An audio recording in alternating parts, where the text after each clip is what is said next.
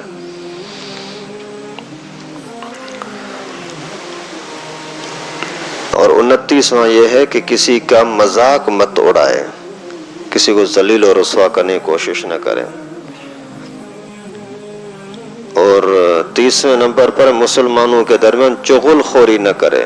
یہ بڑی خطرناک بیماری ہوتی ہے. اس کی چغلی لگانا، اس کی چغلی لگانا، یہ ایسا کر رہا ہے، یہ ایسا کر رہا ہے. جیسے جمعے کے بیان میں بہت ساری باتیں میں نے آپ کے سامنے رکھی ہیں. وہ اگر برا ہے تو کون سا زمزم کا دھویا ہوا ہے. تو اوروں کی چغلی نہ کرو. اللہ کے نبی صلی اللہ علیہ وسلم نے فرمایا لا يدخل الجنت قطات. چغل خور آدمی جنت سے محروم ہوگا.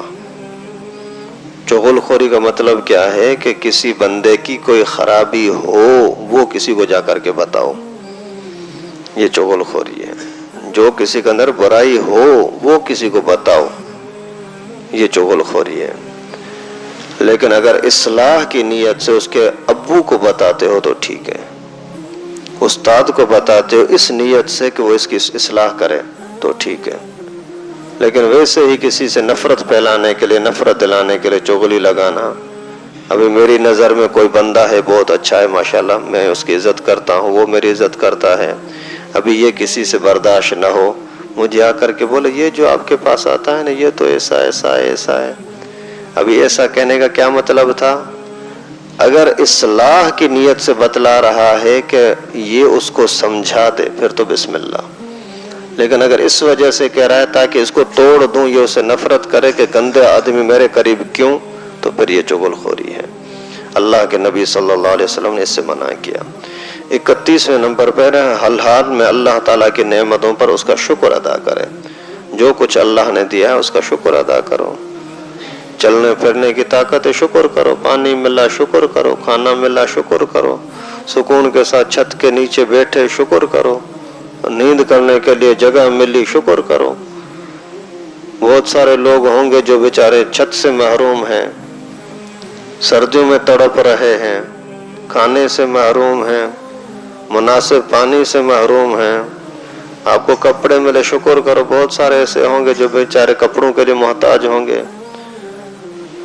تو ہر حال میں اللہ کا شکر ادا کریں، مصیبتوں پر صبر کریں. انسان ہے، حالات آتے رہتے ہیں.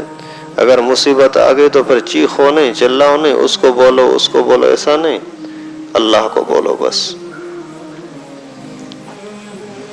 اور اللہ کے عذاب سے بے خوف نہ ہو. اللہ کے عذاب سے بے خوف نہ ہو. ہر وقت خطرہ ہو اللہ کی پکڑ نہ آ جائے. جیسے دنیا کے اعتبار سے اگر کوئی بندہ چوری کرتا ہے تو کتنی مرتبہ سوچتا ہے، ادھر ادھر دیکھے گا، ہر طرف سے موقع پائے گا، کہاں موقع مل رہا ہے پھر میں یہ چوری کروں. کھلم کھلا نہیں کرتا کیونکہ کوئی بندہ دیکھ نہ لے. تو اللہ سے بھی تو ڈرے. اللہ کی جب نافرمانی کرا تو اس وقت میں بھی تو یہ خوف اللہ کی پکڑ نہ ہو جائے. کوئی بڑے سے بڑا گناہ ہو، اگر آپ ذرا سا یہ سوچ لیں نا کہ اللہ دیکھ رہا ہے، آپ کو گناہ کرنے سے دل ٹوٹ جائے گا، نہیں کرو گے. بڑے سے بڑا کوئی نفع نظر آ جائے، لاکھوں کروڑوں کا نفع نظر آ رہا ہے، لیکن آپ کے دل میں ذرا سا یہ خیال آیا نا یار یہ کل اس کا حساب دینا ہے، تو پھر اللہ تعالیٰ آپ کو اسی جرم سے بچنے کی توفیق عطا کریں گے. اور 34واں نمبر پر ہے اعزہ سے قطع تعلق نہ کرے. اپنے دوستوں سے، رشتہ داروں سے رشتہ نہ توڑے. یہ بھی بڑی مصیبت ہے ہمارے اندر.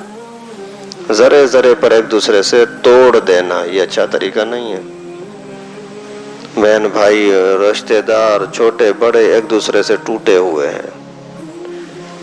ہاں، اس کی اجازت ہے کہ اگر کسی کی اصلاح کے لیے اس سے رخ پھیر لو تاکہ اس کی صلح ہو جائے، ٹھیک ہے. لیکن کسی کو اپنے آپ سے توڑ دینا ایسے ہی یار یہ تو برا آدمی، ابھی میں اس سے کیا تعلق رکھوں، یہ جائز نہیں ہے.